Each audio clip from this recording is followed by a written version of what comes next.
What does the military have to do with macroeconomics? I've talked about it many times on my channel. As most of you know, I have a history in the military, and so it's a topic near and dear to my heart. But economics, macro, especially geopolitics and economics, kind of inextricably linked. Take, for instance, the petrodollar. What was that agreement? That had to do with military protection for Saudi Arabia. In exchange, they would price their oil in dollars. And there's a lot of countries around the world, NATO being one of them, that rely heavily on our military might in the United States. Now, that seems to be shifting, right? Perception of the military. I've talked about recruiting numbers, how they're absolutely awful, the worst since the inception of the all volunteer force in 1973. And there's been a lot of excuses as to why. But the trend is continuing and continuing to get worse. And as gets worse, it's going to have downstream effects on military readiness, military projection of power, which we can have a long argument as to, hey, maybe the United States military doesn't need to be the strongest in the world, but somebody does. Would you rather it be you? Or would you rather be China or Russia? Somebody is going to be the strongest military in the world. I prefer for it to be the United States.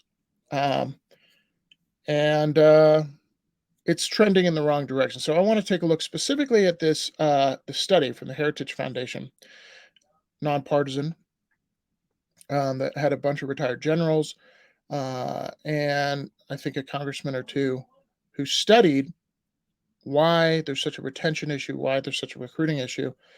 And I'd love to know what you guys think in the comments below. So let's take a look at this article here from the Heritage Foundation. Report of the National Independent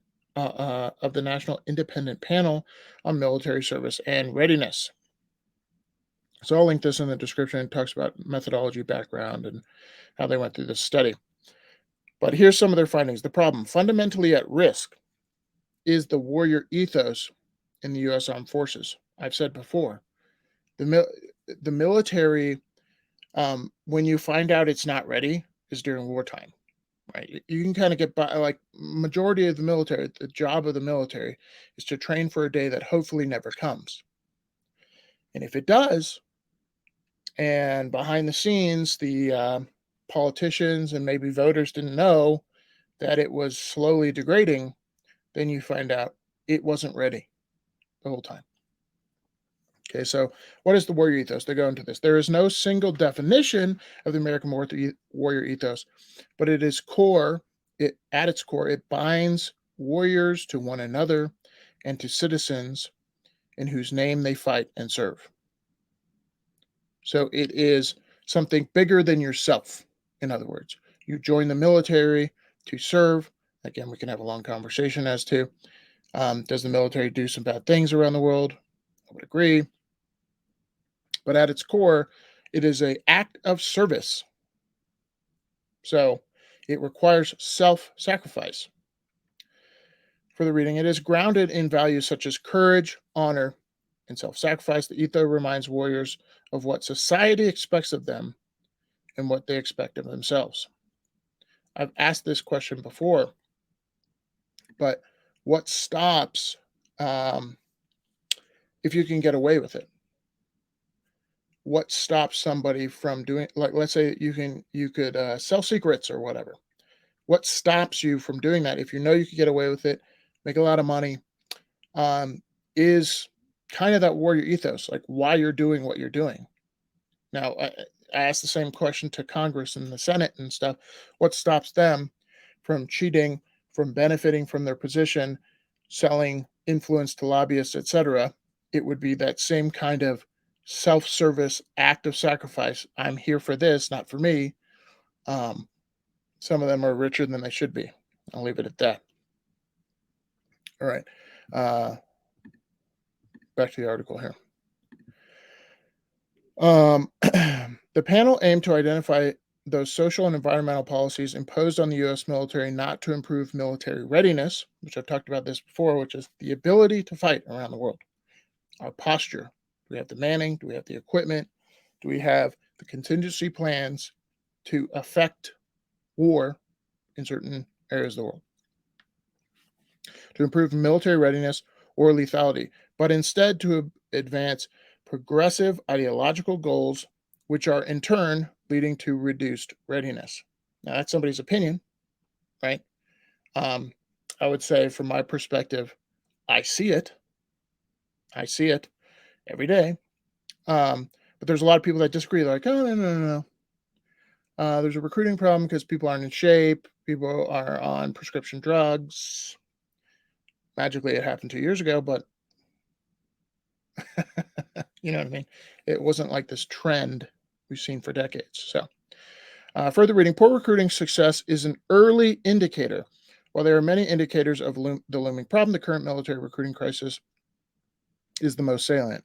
In fiscal year 2022, the U.S. military had the worst year for recruiting since the advent of the volunteer force in 1973. FY23 is already trending worse. Now, I said this affects geopolitics.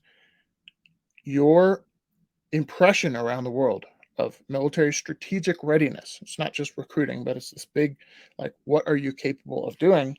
The projection of power often prevents bad actors from projecting their power.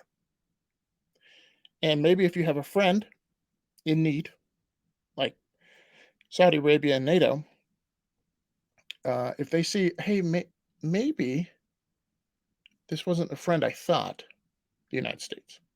Maybe I should go looking somewhere else for um, help, for protection.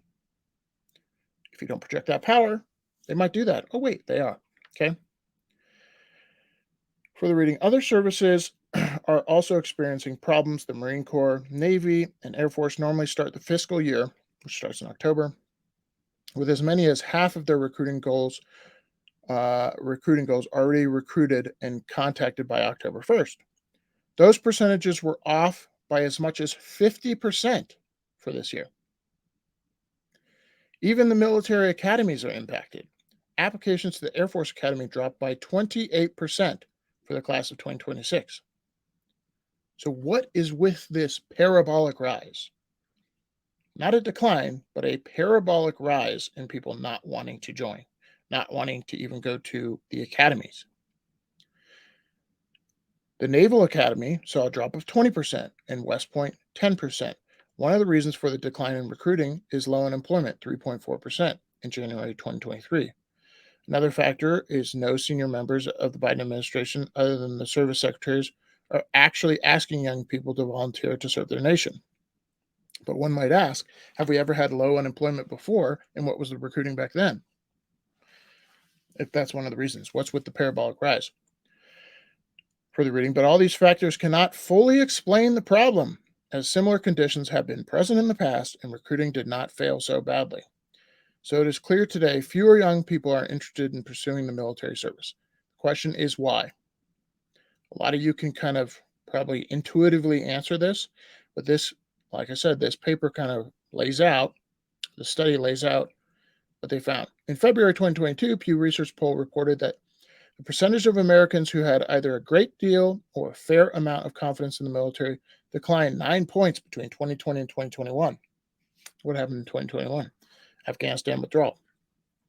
In July 2022, a Gallup poll described a 5 point decline in American confidence in the U.S. military in just 1 year. Finally, the most alarming. It is November's 2022 poll of the Ronald Reagan Institute found that there had been a sharp decline in the trust and confidence in the U.S. military, with 70% saying they had a great deal of trust in 2018, dropping to 48% by 2022. These are the pool of applicants, the pool of people who might join the military, or their parents, or their family. Not good if you want more recruits. While there's not a great deal of data on what is causing the decline in public trust, the panel concluded that the major contribution is the loss of perception that the U.S. military is pursuing, is in the perception, sorry, that the U.S. military is pursuing ideological goals at the expense of military readiness and effectiveness. Being able to fight for your country, being able to defend your country.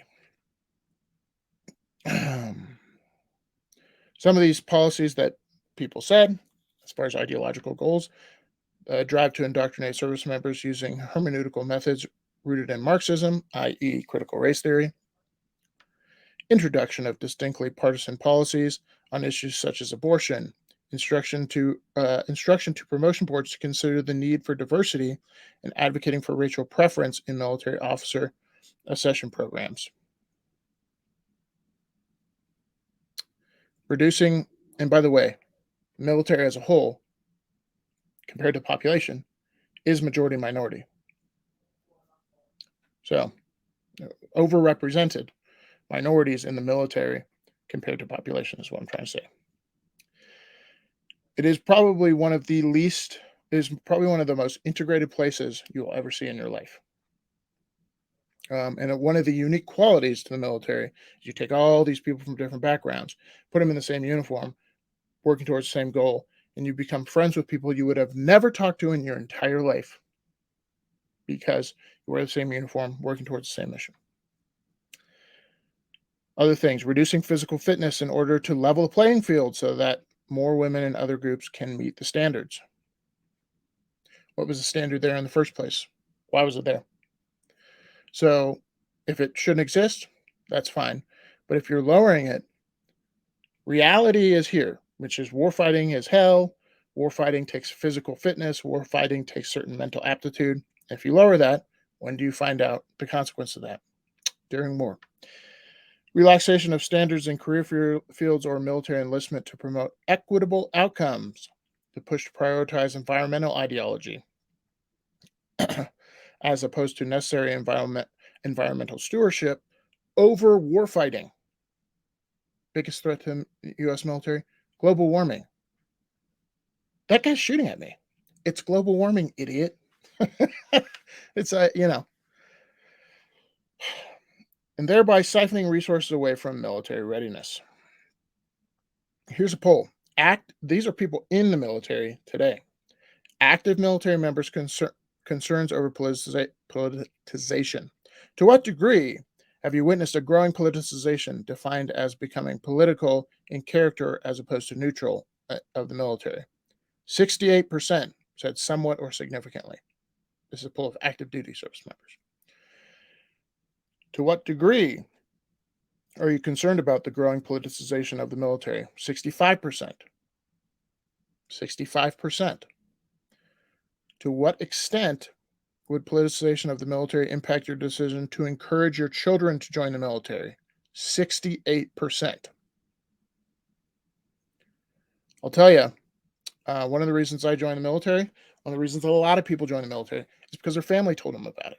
Their family had a history of military service. So if those 68% say this affects them telling their kids about it, ain't good. But what that means is this trend is going to continue, if not get worse. So, military culture and discipline suppress the general public's knowledge of progressive policies imposed within the DoD. Here's why. Unless the order is illegal, military members must obey and are discouraged from voicing dissent outside the chain of command. So you don't see this big hubbub of like military members online unless it's anonymous, because that's kind of how the military works.